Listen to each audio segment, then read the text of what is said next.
আসসালামু আলাইকুম। আজ আমি রান্না করব খাসির মাংসের বিরিয়ানি। এটা অবশ্য গরুর মাংস দিয়ে রান্না করা, সেম প্রসেসে আপনারা গরুর মাংস দিয়ে রান্না করতে পারেন। সেই জন্য আমি নিয়েছি কিছু খাসির মাংস। এতে আমি প্রথমে দিয়ে দেব আদা রসুন বাটা, তারপরে একটু জিরা গুঁড়া, ধনিয়া গুঁড়া, মরিচের গুঁড়া,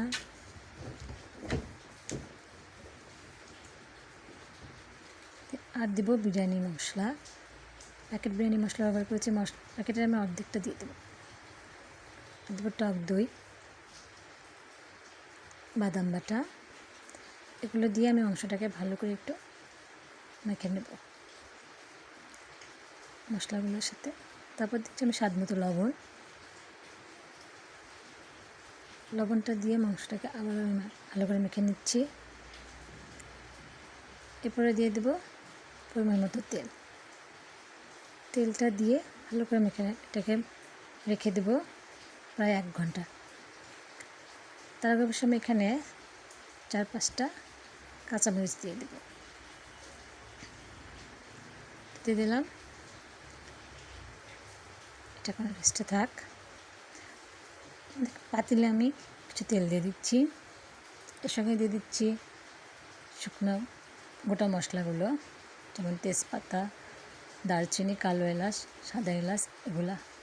আর দিয়ে দেবো একটু সামান্য জিরাটা ফুটে আসলেই এর মধ্যে আমি পেঁয়াজ দিয়ে দেবো। পেঁয়াজটাকে লাল করে ভেজে নেব। পেঁয়াজ ভাজা হয়ে গেলে এর ভিতরে আমি আগে থেকে ম্যারিনেট করে রাখা মাংসগুলো দিয়ে দিচ্ছি। মাংসগুলো দিয়ে পেঁয়াজের সঙ্গে আমি ভালো করে কষিয়ে নেব।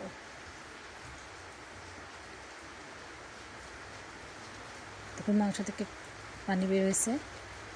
এটাকে আমি আবারও ভালো করে কষাবো। কষানো হয়ে গেছে, এখন আমি মেখে দেবো পরিমাণ মতো পানি মাংসটা সেদ্ধ হওয়ার জন্য। ভালো করে নেড়েছে এটাকে আমি আবারও ঢাকা দিয়ে রেখে দেবো।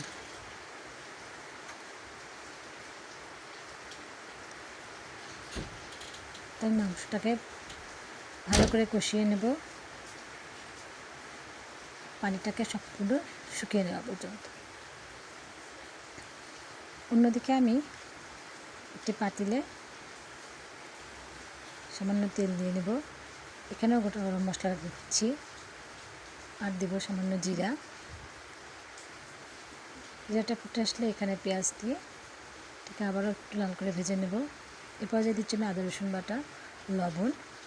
দেওয়ার পর আমি আগে থেকে চাল ভিজিয়ে রাখা চালটাকে এর ভিতরে দিয়ে দিচ্ছি, দিয়ে ভালো করে পেঁয়াজের সঙ্গে এটাকে ভেজে নেব। এটাকে ততক্ষণ পর্যন্ত ভাজবো যতক্ষণ পর্যন্ত এর ভিতর থেকে চালটা ফুটে উঠছে।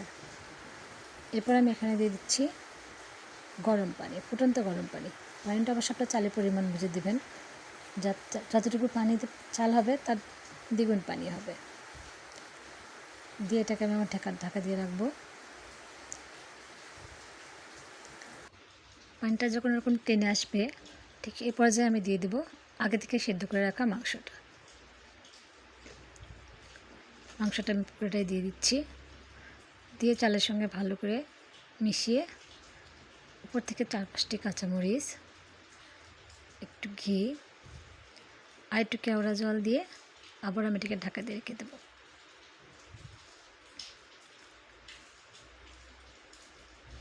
দমে রেখে দেবো। তো এই তো রেডি হয়ে গেল আমার খাসির মাংসের বিরিয়ানি। আজ এ পর্যন্ত। আসসালামু আলাইকুম।